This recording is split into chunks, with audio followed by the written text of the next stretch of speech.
Regardez la sagesse de l'interdiction de manger al-riba.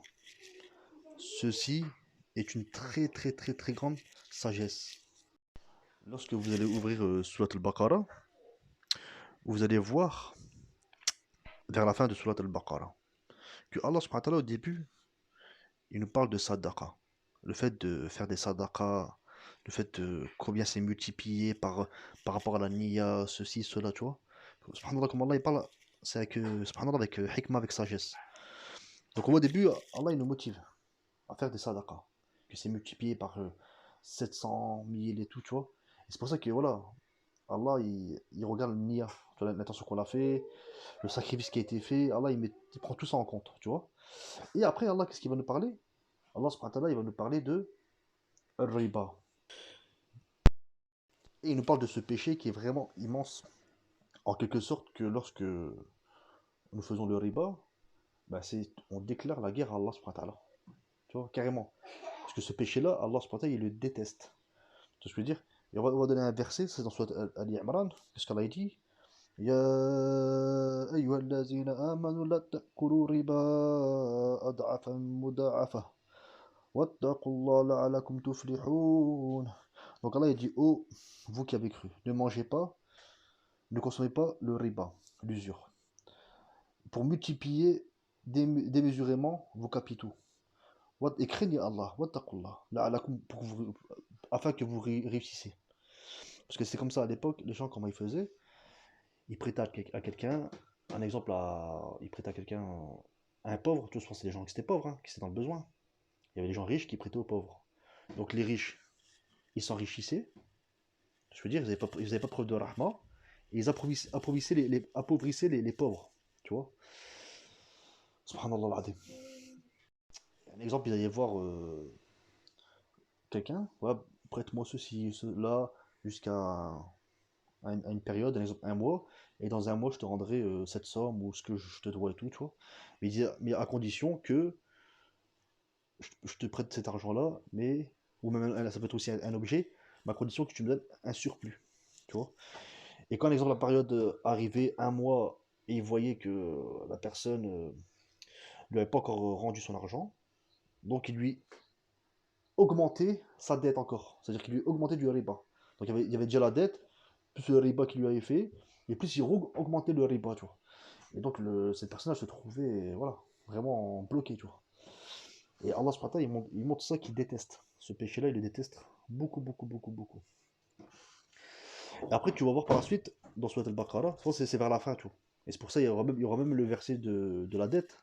Et ce verset-là, c'est le plus grand verset, tu vois, du Coran.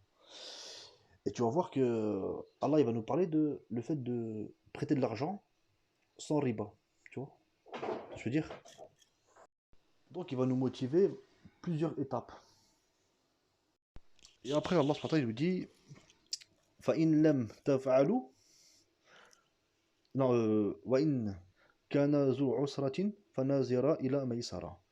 Donc, et celui qui est en difficulté, accordez-lui un délai. Il a Maïsara dans un, tu vois, juste que voilà, il est dans une issue favorable. Donc, c'est-à-dire que tu vois là, donne-lui un délai. Par exemple, voilà, tu prêtes de l'argent, machin, parce que c'est même prêter de l'argent, machin, c'est du khir dans la religion. C'est machin, quand tu prêtes de l'argent à quelqu'un qui est dans la difficulté, tu vois ce que je veux dire? C'est le khir, tu vois. Tu vois, il y a sadaqa, mais même le fait de prêter, je pense qu'il y a un hadith sur ça qui parle aussi, c'est au même niveau que sadaqa, tu vois. Faut que je vérifie. Donc on lui laisse Zarma un délai, jusqu'à il y a en aisance, tu vois. Jusqu'à l'aisance, tu vois. Après, qu'est-ce qu'il dit? Wa in tasaddaqu khayrul lakum. Mais si vous lui faites remise de cette dette-là, tu vois ce que je veux dire? Vous le laissez en sadaqa, c'est meilleur pour vous, tu vois. Tu vois, en quelque sorte, Allah, il veut pas qu'on soit mzir, tu vois. Tu vois, vraiment. Mais après, le fait, c'est vrai que quelqu'un, in kuntum ta'lamun, tu vois. Si, voilà, si vraiment vous savez, tu vois. فاتقوا يوم لا ترجعوا فيه إلى الله ثم توفى كل نفس ما كسبت ولهم لا يظلمون. Donc Allah dit craignez le jour où vous serez ramenés vers Allah alors que chaque âme sera pleinement rétribuée de ce qu'elle aura acquis et ne sera point lésée. Donc Allah il nous met en garde de craindre ce jour-là. Et comme je disais, voilà, le fait de Après, la personne qui a eu. Quand on lui a prêté l'argent, aussi la personne, elle doit faire tout rendre l'argent, tu vois. Ça veut dire que. C'est pas. Parce qu'il y a des gens qui aiment bien profiter sur ça aussi, tu vois. C'est-à-dire que, bref, par exemple, quelqu'un qui est dans des difficultés, tu lui as prêté. Tu vois ce que je veux dire, bah, la personne, elle doit faire les causes pour pouvoir te les rendre. Si tu veux que la personne, elle fait rien, tu lui prêtes, elle est là, c'est pas bien ça. Voir bien, elle va rendre des comptes, tu vois. Il faut aussi être juste. Mais si tu vois, Meskin, c'est une personne qui est vraiment en difficulté et qui essaie de gagner sa vie, mais vraiment, il gagne rien du tout, c'est compliqué pour lui, bah laisse-lui, Meskin. Laisse-lui, tu vois. C'est Allah qui, Allah, ce qu'il veut nous dire. Et c'est pour ça après Allah, il y a le plus grand verset qui est descendu du Coran.